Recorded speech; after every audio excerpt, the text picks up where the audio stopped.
Morning students. Questions of chapter number I think 7. सातवां chapter है not clear. 8वां chapter है। First question कहता है व्हाट इज फाइटोप्लैंक्टन। इसका उच्चारण है phytoplankton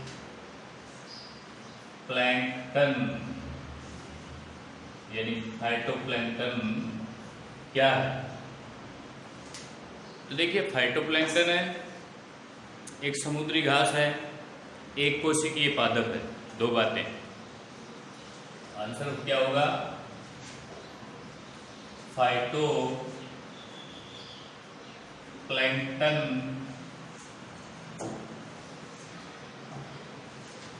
is a single celled, single यानी एक,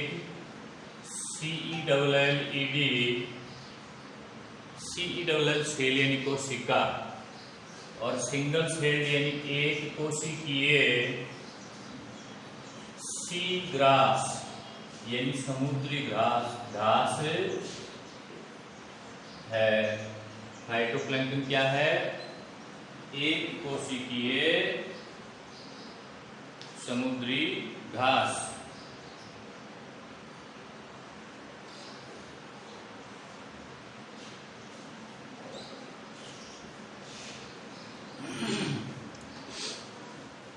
अभी ये बताने की आवश्यकता नहीं है कि पौधे अपना भोजन खुद बनाते हैं।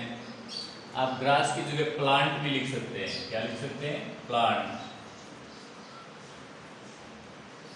और ये भी बताने की आवश्यकता नहीं है कि ये कार्बन डाइऑक्साइड का अवशोषण करते हैं और ऑक्सीजन देते हैं। ये भी बताने की आवश्यकता नहीं, क्योंकि पौधों में ये गुण होता है। महत्वपूर्ण बात जो है वो लिखे हैं। महत्वपूर्ण बात क्या है? पाठ में कहीं आया है कि ये जो फाइटोप्लैंक्टन है, जो संपूर्ण साउदर्न ओशियन जो है, दक्षिणी हिंद महासागर है, उसकी जो फूड चेन है, खाद्य श्रृंखला है, उसको सस्टेन करते हैं और मेंटेन करते हैं, है ना। और जो ग्लोबल कार्बन साइकिल है उसको भी ये बैलेंस्ड बनाए रखते हैं। तो अपन इतना ही लिखेंगे। क्या लिखेंगे? फुल स्टॉप है ये, तो लिखेंगे they sustain and maintain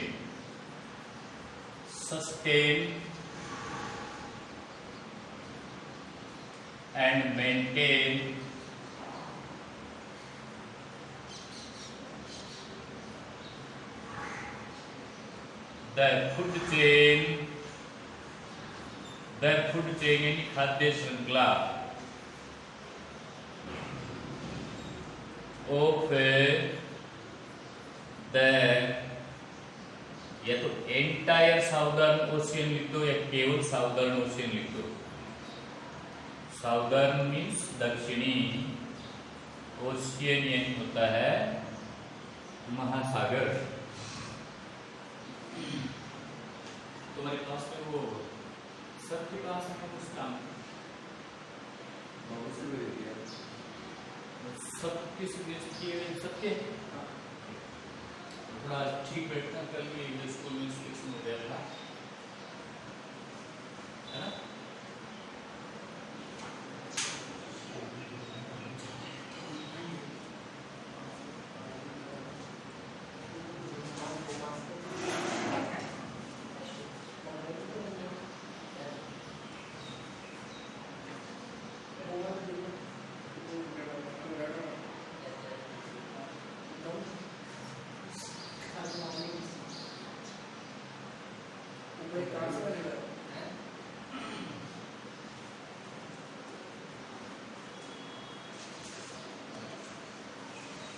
Second question.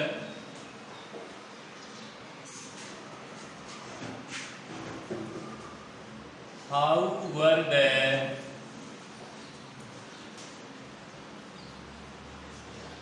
Himalayas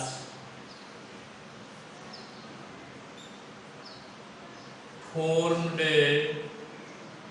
यानी हिमालय का निर्माण कैसे हुआ। अकॉर्डिंग टू द ऑथर,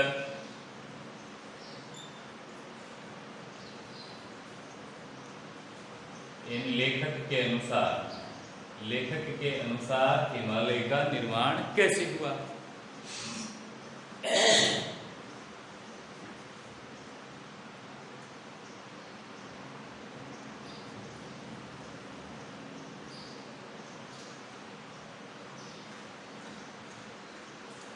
तो बहुत सिंपल शब्दों में पाठ में बताया गया है कि लेखक के अनुसार भारत है वो उत्तर की ओर खिसकता है और एशिया से जाके अड़ जाता है, और इसकी जो चोटी है भारत की, ऊपरी जो सिरा है वो ऐसे मुड़ जाता है और हिमालय का निर्माण होता है लेखक के अनुसार। तो इंग्लिश में लेखक के अनुसार हम क्या कहेंगे, according to the author, according to the author, यानी लेखक के अनुसार इंडिया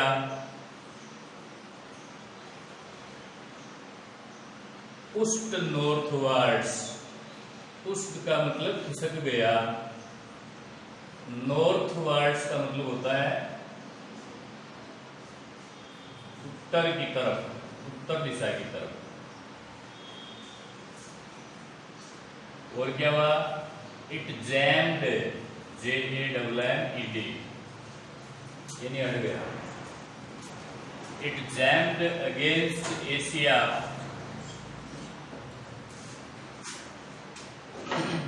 यानी एशिया से जाके अड़ गया। फिर क्या हुआ, इट्स क्रस्ट, क्रस्ट क्या होता है, ऊपरी सिरा,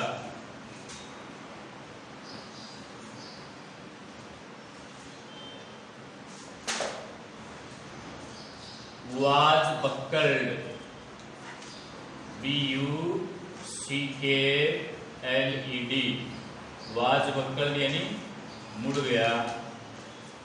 and the Himalaya was formed, Himalaya का निर्माण हो गया।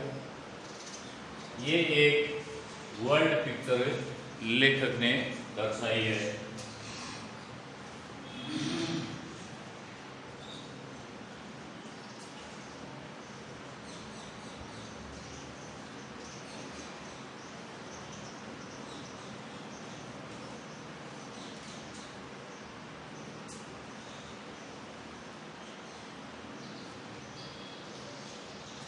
तुम तो यही बैठे हो, तो जब समझाऊं तो समझ लिया करो। नेक्स्ट क्वेश्चन है, थर्ड क्वेश्चन, ये पूछता है कि लेखक जो केकड़े खाने वाली मछलियां हैं, क्रेब ईटर सील्स है ना, उनका धूप सेकना और पसरे हुए होने की तुलना किन चीज़ों से की है या किससे की है। आपको पता है किससे की है? Stray dogs under a banyan tree in India, Bharat में किसी बरगद के पेड़ के नीचे आवारा कुत्तों से, है ना। तो प्रश्न है, what does the author compare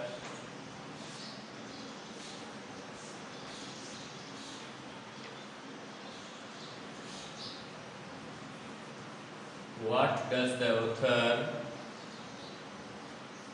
compare the stretching and sunning,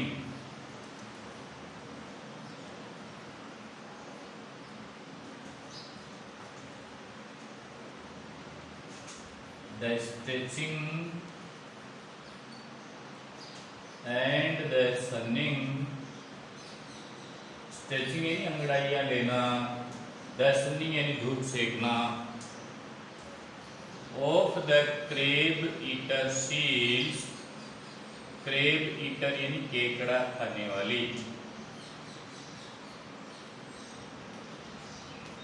seal मछली।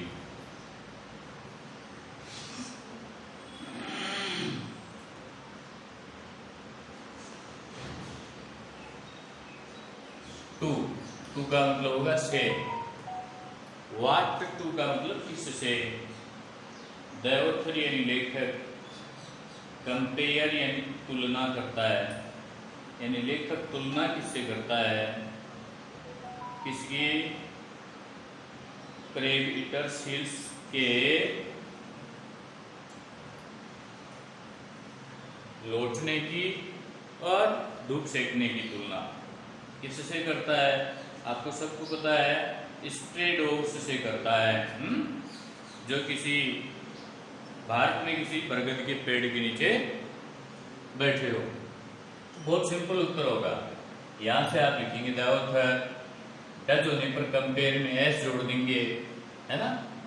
फिर the stretching and the sunning of the crab eater seals two के बाद में क्या लिख देंगे, dogs under a banyan tree in India. उत्तर क्या है, dogs under a banyan tree in India. चलिए प्रश्न से लिखते हैं। The author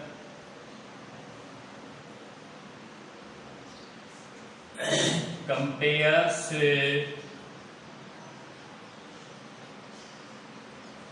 the stretching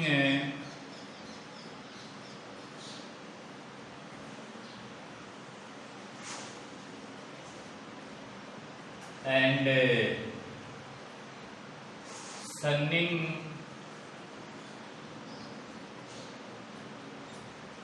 of the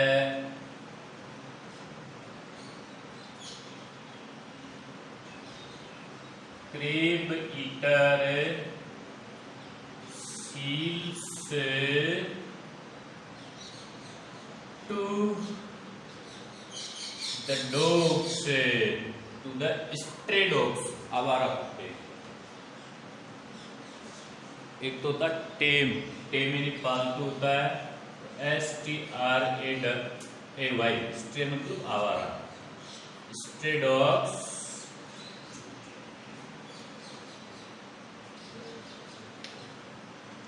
अब यहाँ एक शब्द और लिखो, रेस्टिंग यानी आराम करते हुए। Resting under a banyan, BANYAN, banyan यानी बरगद, ट्री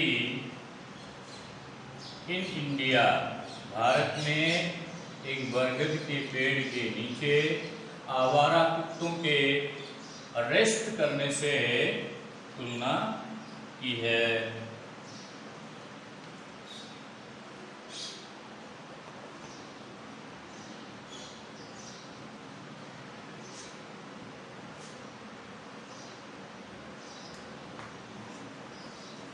नेक्स्ट क्वेश्चन है, ये 30 से 40 शब्दों वाला है।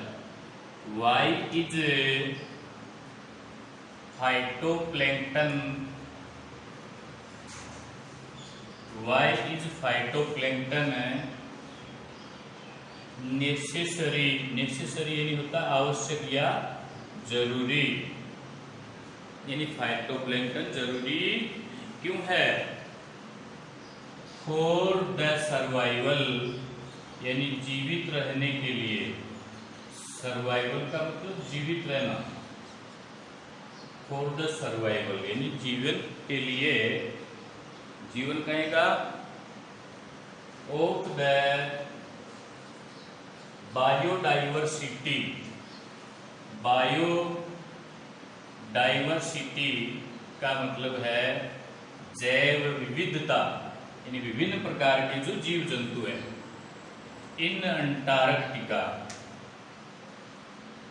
अंटार्कटिका में जैव विविधता के जीवित रहने के लिए फाइटोप्लैंक्टन क्यों जरूरी है। इसके लिए जैव विविधता के जीवित रहने के लिए, वो भी कहा अंटार्कटिका में। अंटार्कटिका में जैव विविधता के जीवित रहने के लिए फाइटोप्लैंक्टन जरूरी क्यों है। एक दो बात तो शुरू में देखी हमने, क्या करता है, उस फूड चेन को सस्टेन और न्यूरिश करता है या मेंटेन करता है। दूसरी बात है ये जो ग्लोबल कार्बन साइकिल है उसको भी मेंटेन करता है। इसमें ये बताया है कि ये जो एक कोशिकीय पादप है ये क्या करता है, सूर्य की जो धूप है, सूर्य की जो एनर्जी है उसमें फोटोसिंथेसिस प्रक्रिया करता है। फोटोसिंथेसिस का मतलब प्रकाश संश्लेषण। तो इस प्रकाश संश्लेषण में ये क्या करता है, ये जो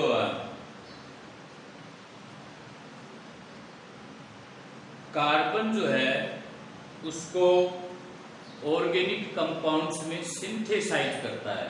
अब ऑर्गेनिक कंपाउंड क्या होते हैं, ऑर्गेनिक तो यौगिक होते हैं और कंपाउंड किसे बोलते हैं, हाँ कार्बनिक यौगिक हैं। तो जो मतलब उसके कार्बन जो है उसको एसिमिलेट करता है, क्या करता है, अवशोषण कर लेता है। मतलब सूर्य की रोशनी में, सूर्य के प्रकाश में जो प्रकाश संश्लेषण की क्रिया करता है उसमें क्या करता है, जो कार्बनिक जो यौगिक है उनका अवशोषण कर लेता है। संश्लेषण, सिंथेसाइज का मतलब संश्लेषण होता है। इसमें हिंदी में लिखा है कार्बन ग्रहण करते हैं और जैव यौगिकों को संश्लेषित करते हैं। कार्बन को ग्रहण करते हैं तो कार्बन को एसिमिलेट करना कहेंगे, इसे क्या बोलेंगे, एसिमिलेट कार्बन। और फिर क्या बोला, जैव यौगिकों का संश्लेषण करते हैं। तो संश्लेषण करने को सिंथेसाइज कहते हैं। और जैव यौगिक तो ऑर्गेनिक कंपाउंड्स होता है। यही जो है ना जो मेरीन एनिमल्स और उस रीजन की जो बर्ड्स है, मेरीन एनिमल्स का मतलब होता है समुद्री जीव, और बर्ड्स ऑफ द रीजन का मतलब उस इलाके के जो पक्षी हैं उनके लाइफ के लिए ये नेसेसरी होते हैं। सिंपल भाषा में अपन लिखेंगे, सिंपल भाषा में क्या लिखेंगे अपन, कि कार्बन का अवशोषण कर लेता है। यानी ये जो फाइटोप्लैंक्टन है कि कार्बन का तो अवशोषण कर लेते हैं, और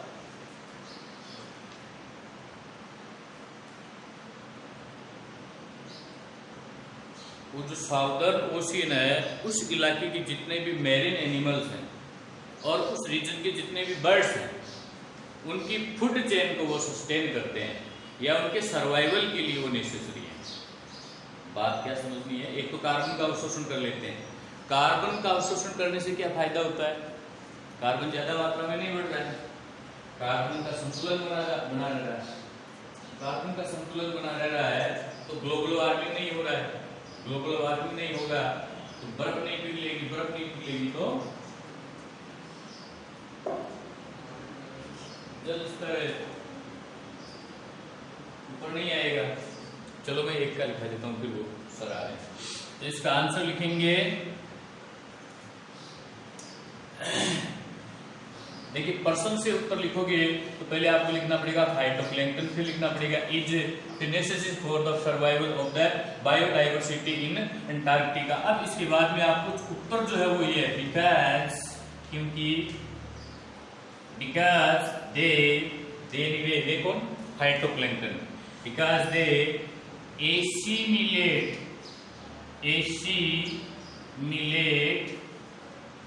the carbon, assimilate the carbon. एक बात, and nourish and sustains, nourish मतलब पालन पोषण करते हैं, एंड सस्टेन मतलब जीवित रखते हैं। Nourish and sustain the marine animals, the marine, MARI यानी मैरीन एनिमल्स। मैरीन का मतलब समुद्री होता है, एनिमल्स यानी जीव होता है, एंड बर्ड्स, और किनको, बर्ड्स को, एंड बर्ड्स और पक्षियों को, of that region, of that reason,